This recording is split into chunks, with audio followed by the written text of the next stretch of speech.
Maayong nga adlaw kaninyo nga tanan. Sir Arjuseno, uban ko ninyo sa kadali lang nga panahon aron na panagisgot sa mga butang nga may kalambigitan sa atong pagtuong katolik. And before ta magpadayon, mga sir ug mga ma'am, magpasalamat una ko sa mga igsoon natong mga Katoliko nga kanunay nagatabang, nagasuporta financially, morally, and spiritually sa ato ang programa. Kaya tungod sa inyong tabang, tungod sa inyong suporta kinatong atong program, always gihapon namayagpag sa gitawag og social media. And at the same time, pinaagis yung tabang o pinaagis yung suporta ang ato ang program kanunay nagaabot sa daghang mga katawhan, especially sa mga igsoon natong mga Katoliko. Kay karon nga panahon, not less than 77,000 followers na ang ato ang Facebook page, and not less than 14,000 ang ato ang YouTube channels. So daghan kaayong salamat ug tungod sa inyong suporta. Samara nga kamo ang naghimo niining ato ang gihimo sa pagpanalipod sa atong pagtuo, pag-inform sa atong mga igsoong mga Katoliko concerning sa kaimportante sa kaimportansya sa ato ang gitawag og pagtuo.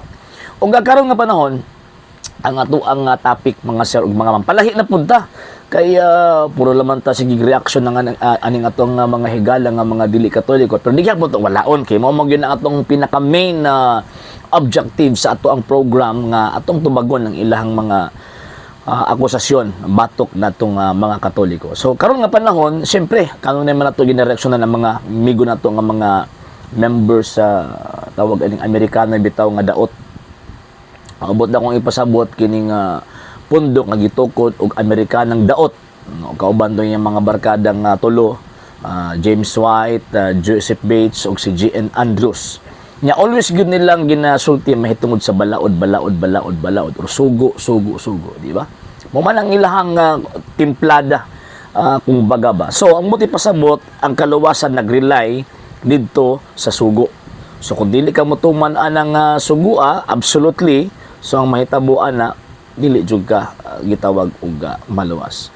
Pero ang pagturunan sa Iglesia Katolika Apostolika Romana, klaro, magpulos lang ang pagtuman sa kasuguan kung naata sa grasya ni Kristo. Kay giluwas ta diha sa grasya, dili pinaagi sa gitawag og kasuguan, di ba? Efeso chapter 2 verse 8 to 11. Manang Colossians chapter 2 verse 16, ingon pa ni San Pablo, ayaw itugot nga may magsaway kaninyo kung unsa inyong kanon or unsa inyong imnon or bisan pa sa adlawng igpapahulay, ngano man kay kining maong mga butang nga landong lamang sa butang umaabot apan ang katumanan niini ang atong Ginoong Hesukristo. Pero actually dili na mo yung atong topic ang particular laws, kundi ang balaod or ang sugo sa kinatibukan. Walay problema ang pagtuman sa sugo. So, ang simbang Katolika always tang gitudluan sa simbang Katoliko nga tumano natong kabubuton sa Ginoong Dios. Pinakauna syempre tumano nato iyang kabubuton pinagi sa pagsunod sa doktrina sa iyang simbahan, kay ang namulong ni ana mo ang atong Ginoong Jesucristo. Saint Luke chapter 10 verse 16, di ba? Ang namati ninyo, namati nako, namati sa nagpadala kanako, ang nagsalikway kaninyo, nagsalikway kanako, nagsalikway sa nagpadala kanako. And number 2, para magiyaham na sa itong pagsunod, ano na ay gitawag og makasuguan katong moral law, dili ng sabbatical and also the ceremonial law nga gi-establish sa mga Hudiyo. So nganong naa man ang sabbatical and ceremonial law? Ngano man tungod kay sa Old Testament, ang promulgator sa balaod nga mao ang Ginoong Dios, gi-entrust niya ang balaod sa executor or mauto sila ang mo mo implement sa balaod nga gihimo sa Ginoong Dios. So ang pundok or ang relihiyon nga nag-implement sa sugo sa Old Testament ang Judaism. Muna naa sila mga ordinances. Gikan sa divine law, naghimo sila mga ordinances o giuyon na sa Ginoong Dios. Nga naman kay sila man ang sila man ang implementer of the law. Di ba? Kung ato ang tanawon ng balaang kasulatan, sila ang moingon nga tama na, sila ang moingon nga mali na. Nga naman kasi sila man ang sila man ang implementer of the law. Pero karon nga panahon na pinag-angkon na they are implementers of the law. Kanang divine law. Kinsa man na kay ng Seventh-day Adventist. Nag-angkon sila nga wa sila koneksyon sa Ginoong Dios. Kanang wala man sila koneksyon sa Ginoong Dios, sa hinungdan nga kining maong pundukan natukod niya lamang ni adtong 1863. Wala kalabutan sa Judaism.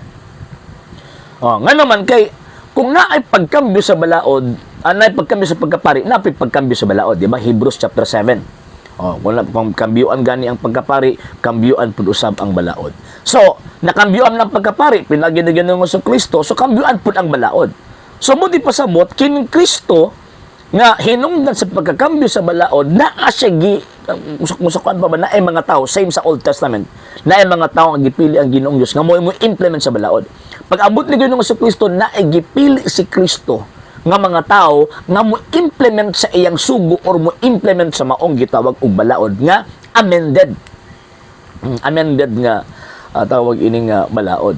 So kinsa man to ang nag-implement sa balaod agikan nga Ginoong Kristo, syempre katong giingnan niya nga even the gates of hell shall not prevail against it, di ba? Saint Matthew, ato din ang ginabalik-balik always, Saint Matthew chapter 16 verse 18, nga bisan ang ngangaan sa impero di makamungkag ang simbahana.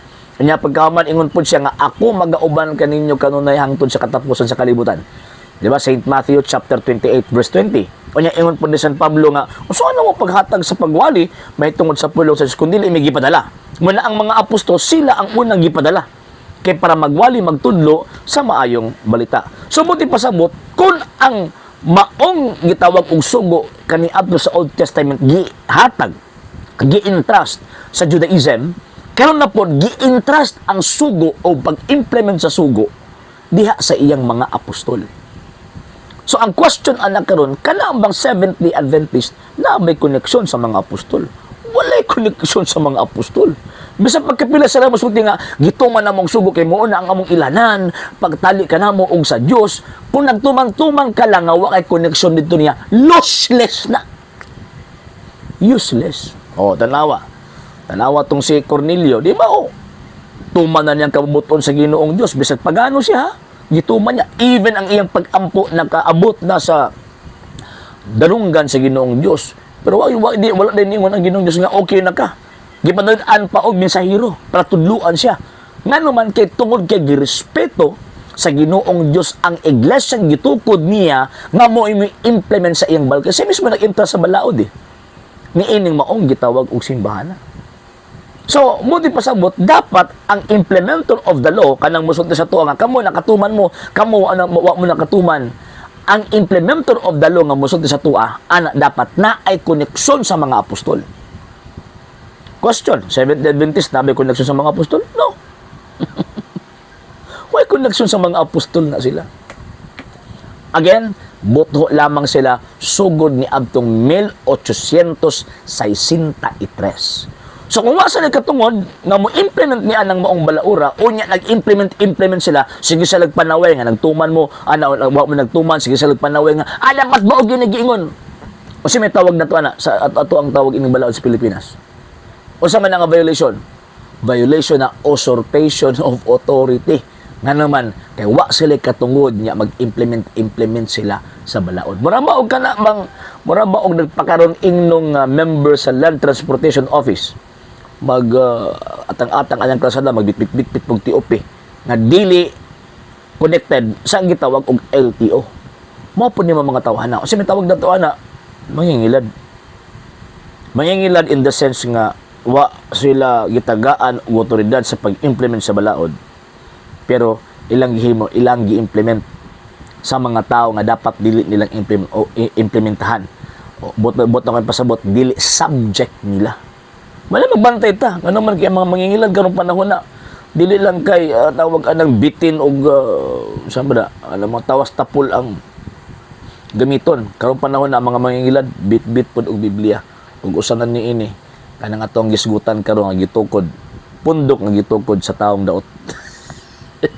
Sa hindi pa po nakapag-follow sa mga pages po natin, i-follow nyo po yung mga pages po natin. RJ Horolanciano II, TV Apolia Punto Argumento page, Kuya Apologist TV page, and RJ's Vlog 2022.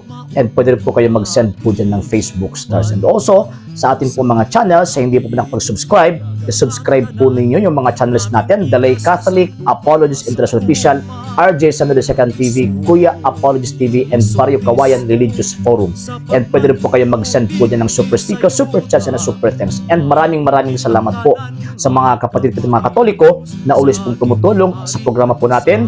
Maraming salamat po. Nang dahil po sa tulong at suporta po ninyo, ang programa po ito until now andito pa rin po sa social media. And until now din po, nangangailangan pa rin po tayo sa tulong at suporta po ninyo dahil wala po kami magagawa rito mga sir, mga ma'am, kung wala po yung tulong at suporta po ninyo. Sa gusto pong tumulong, sa gusto pong sumuporta, pwede po ninyong ipadala ang tulong at suporta po ninyo sa pamamagitan po ng ating mga account numbers dyan po sa ating pong screen. And pwede nyo po kaming i-message sa ating pong page kung via remittance po yung ipadala po ninyo. Maraming salamat po in advance.